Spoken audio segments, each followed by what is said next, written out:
Hi friends, good morning. तो अपन अपने topic पे बात करते हैं। संविधान चल रहा है। आज अपन बात करते हैं अनुच्छेद 29, 30, 31, 32 इनके बारे में। तो देखो, आज का जो टॉपिक है वो है संस्कृति और शिक्षा का अधिकार।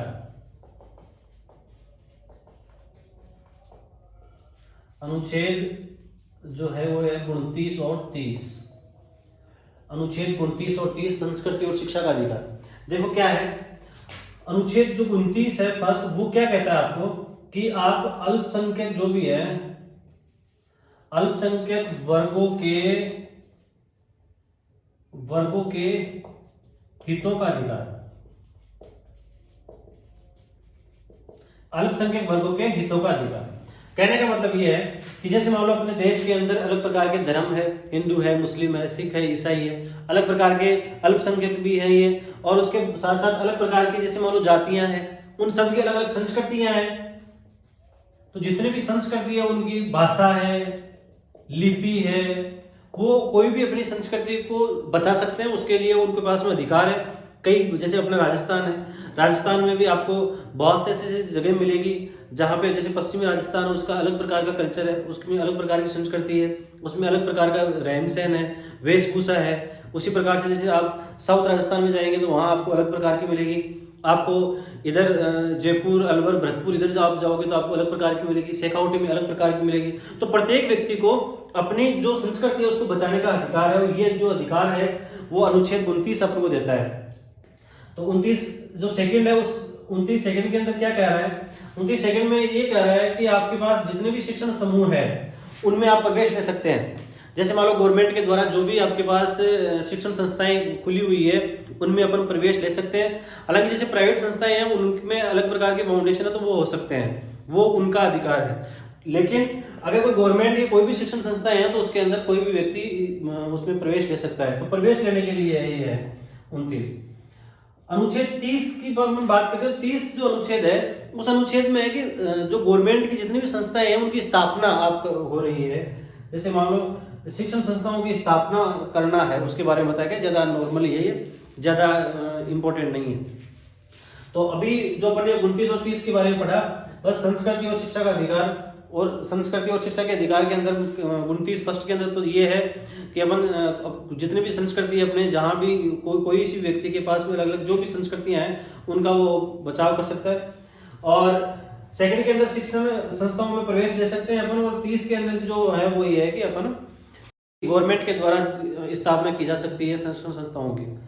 अब अपन बात करते हैं 31 की। 31 अनुच्छेद 31 में क्या है कि वो संपत्ति का अधिकार था जो हटा दिया गया है। अब अपन बात करते हैं अनुच्छेद 32 की, संवैधानिक उपचारों का अधिकार।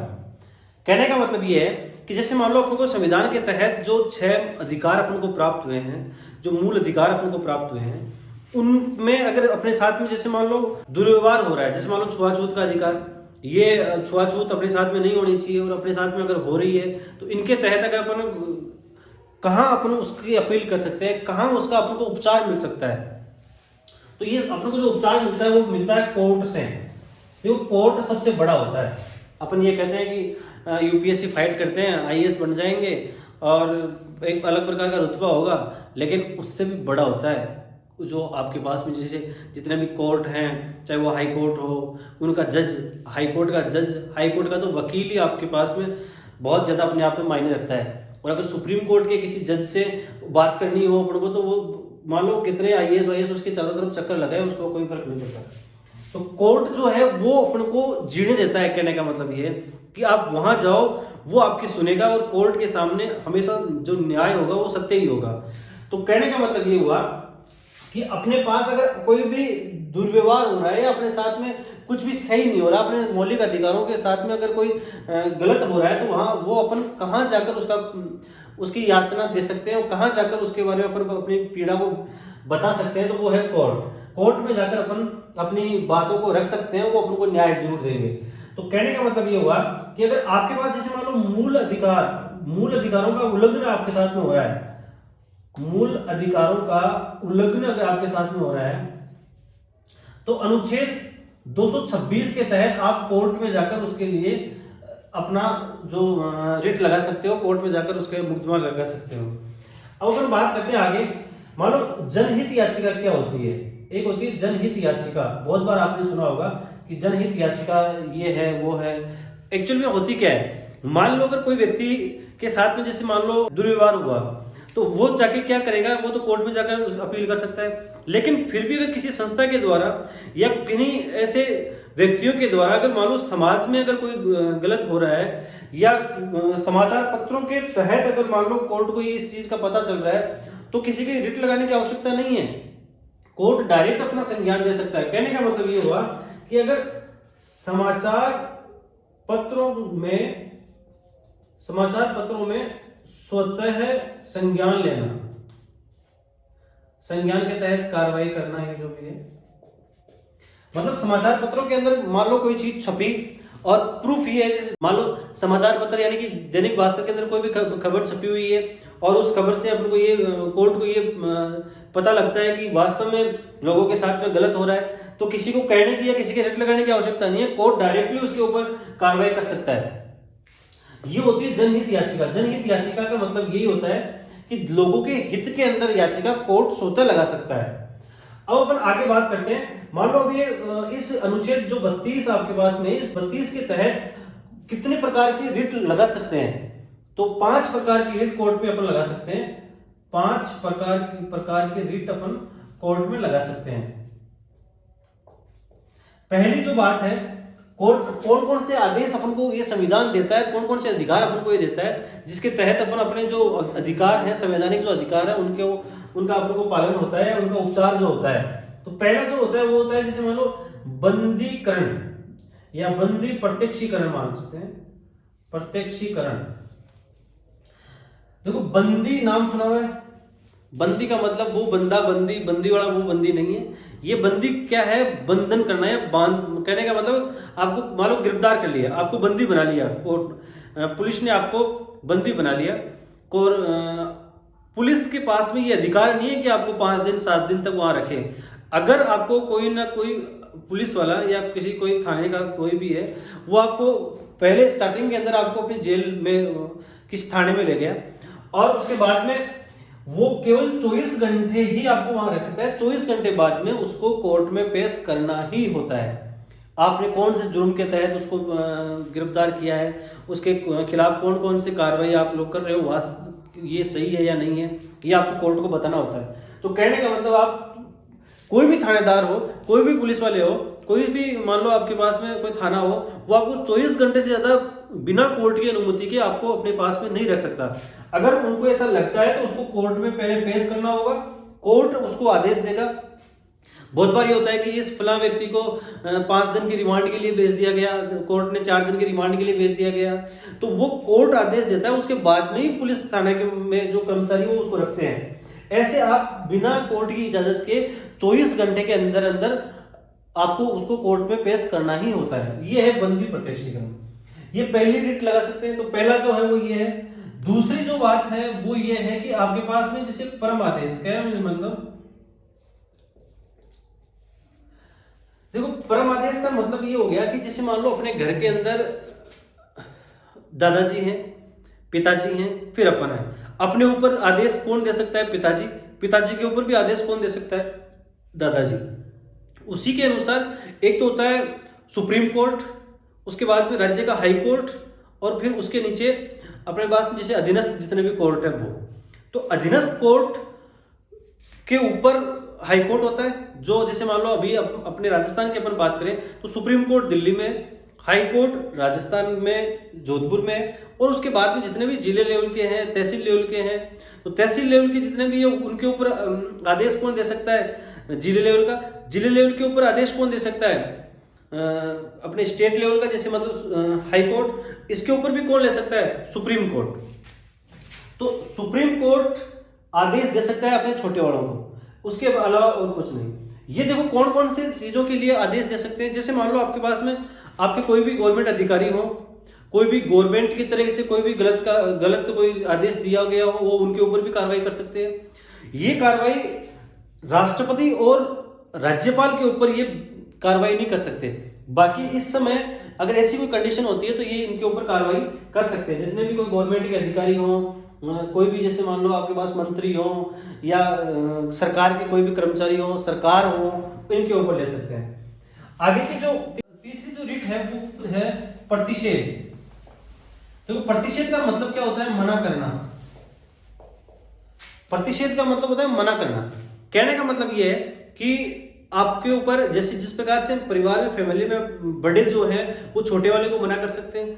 मान लो आपको किसी प्रकार से कोई भी अगर उनको लगता है कि ये बच्चा है या ये व्यक्ति थोड़ा सा अलग दिशा में जा रहा है, या उनको ऐसा लगता है कि ये अब वास्तव में थोड़ा सा अपने कंट्रोल से थोड़ा बाहर हो रहा है, तो उनको मना कर सकते हैं। तो मना कौन कर सकता है? अपन अपने बड़े वालों से मना तो कर नहीं सकते, बड़े वाले छोटे वालों को मना कर सकते हैं।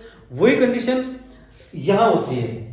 कहने का मतलब कि जो सुप्रीम कोर्ट है वो हाई कोर्ट को मना कर सकता है किसी भी डिसीजन लेने के लिए, किसी भी आदेश के लिए। उसी प्रकार से हाई कोर्ट नीचे वाले अधीनस्थ कोर्टों को मना कर सकता है। तो ये प्रोसेस लागू हो सकती है। चौथा जो रिट है वो कौन सी हो सकती है? मानो उत्प्रेरण। अब उत्प्रेरण का मतलब क्या होता है? उत्प्रेरण का मतलब होता है जैसे मान लो मंगवाना या सूचित करना। कहने का मतलब ये है, वही बात, अगर मान लो जितने भी अधीनस्थ कोर्ट है उन्होंने कोई आदेश दे दिया और उस व्यक्ति को ये वो आदेश या वो जो डिसीजन है वो सही नहीं लगा, उसने अपने ऊपर वाले कोर्ट को वापस वहां रिट लगा दी या वहां उसने अपील कर ली।